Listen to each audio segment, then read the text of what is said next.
¿Cuáles son los factores intervinientes en la comprensión lectora? Vamos a encontrar un esquema en la diapositiva 8 acerca de la comprensión lectora. Tenemos unos 5 factores que van a hacer de que una persona pueda comprender una lectura. Primero vamos a centrarnos en esta parte para que luego pasemos a las dificultades en la comprensión. Bueno, lo primero que encuentran los investigadores acerca de la comprensión lectora, y lo encontramos en múltiples programas de intervención, es las ideas previas. Los conocimientos previos que tenga un lector acerca de un texto va a permitir el acceso a este, es decir, al significado de este. Cuando queremos, por ejemplo, trabajar en un aula un tema como, por ejemplo, los cardúmenes, si el alumno no sabe qué es un cardumen y empezamos a hablar y a leer sobre los cardúmenes, al finalizar podemos hacer preguntas sobre los cardúmenes y ellos no van a poder contestar porque la representación mental no estaría en la memoria a largo plazo. Y por lo tanto podrían ir interpretando sobre los cardúmenes, pero no podrían ellos dar referencia de que son el hábitat donde viven los peces, ¿no? Entonces en este caso el acceder a este significado va a ser un poco complejo. Otro factor que es importante es la competencia del lector y tiene que ver con los conceptos previos. En la competencia del lector tiene que ver con el nivel de vocabulario y el manejo de las estructuras sintácticas. Esto quiere decir que el lector debe tener una serie de significados, por ejemplo, saber los significados categoriales de las cosas. Muchas personas, muchos niños, cuando leen, encontramos de que ellos no pueden decir qué es un elemento que se les pregunta. Se les dice qué cosa es una silla, ellos nos pueden describir de forma muy concreta, patas, tabla, ¿no? Nos pueden decir esto. Eso sería un nivel de pensamiento muy concreto en su definición. O podrían ser funcionales y decirnos la silla para sentarme. Y si dicen la silla para sentarme es funcional, estarían definiendo al objeto por el uso. Pero si la persona nos dice, y en este caso el alumno nos dice, la silla es un mueble, nos estaría hablando sobre la categoría. Mucho va a depender de la competencia, en este caso el vocabulario, para poder comprender una lectura. El nivel de manejo de las categorías, en este caso de los campos semánticos.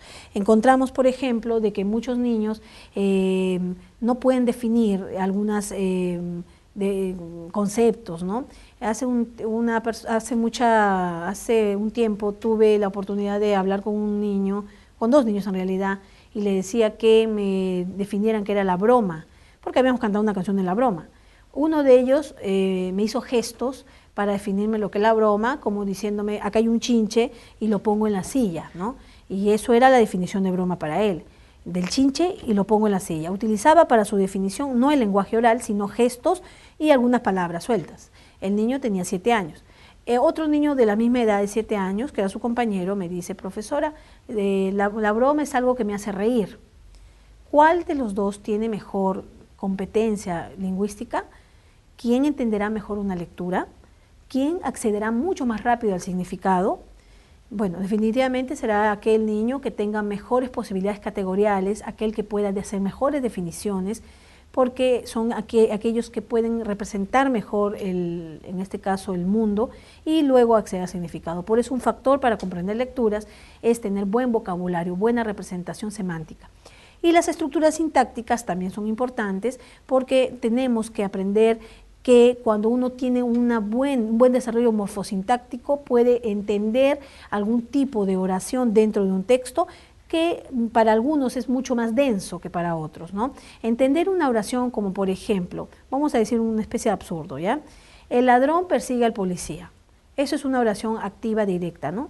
Pero si yo digo, al policía lo persigue el ladrón, este tipo de oración pasiva, de objeto focalizado, estaríamos encontrando de que no es posible de entenderse cuando una persona no tiene buen desarrollo de la estructura sintáctica. O aún el uso, por ejemplo, de los signos de puntuación. Por ejemplo, si yo digo el vino, leo, ¿no? El vino con tilde es diferente a leer el vino sin tilde. Ambas, solamente una tilde cambia el significado, pero el uso de las estructuras sintácticas y el poder entenderlas es una variable fundamental. Bien, entonces esta variable, la de estructura sintáctica, va a desarrollarse desde muy pequeño. Hubo, por ejemplo, ustedes pueden revisar en internet algunos materiales, videos, por ejemplo, del caso de la niña Ginny o el caso de Amali Kamala, de las niñas lobo, que si ustedes ven el recuento final, la estructura sintáctica del lenguaje es lo último no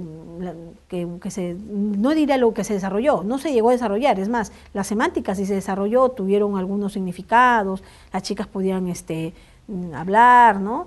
Pero decir algunas palabras sueltas, pero las piezas fundamentales del español no se lograron, o del inglés en este caso, no se lograron adquirir, como por ejemplo palabras, ¿no? Una, con, de, mi, esas palabras no se llegaron a aprender, porque eso se aprende, ese tipo de piezas fundamentales y que le da calidad al lenguaje, lo aprendemos cuando somos muy pequeños y debido a que nuestros padres hablan de forma correcta.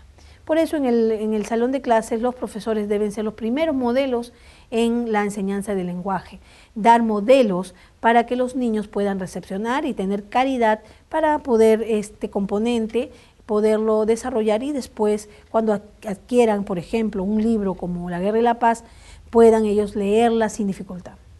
Otro, y aquí vienen estos tres factores que van, yo diría, juntos, los esquemas de estructuras de almacenamiento, los esquemas en sí de conocimiento y los procesos de almacenamiento son fundamentales para la intervención en la comprensión lectora.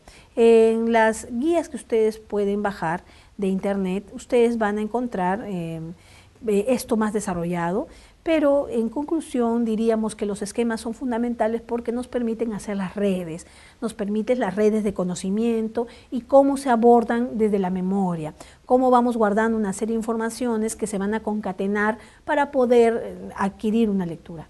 Es decir, a veces ustedes están leyendo un libro y de repente dentro de su esquema tienen un concepto y ese esquema les hace pensar en otro esquema.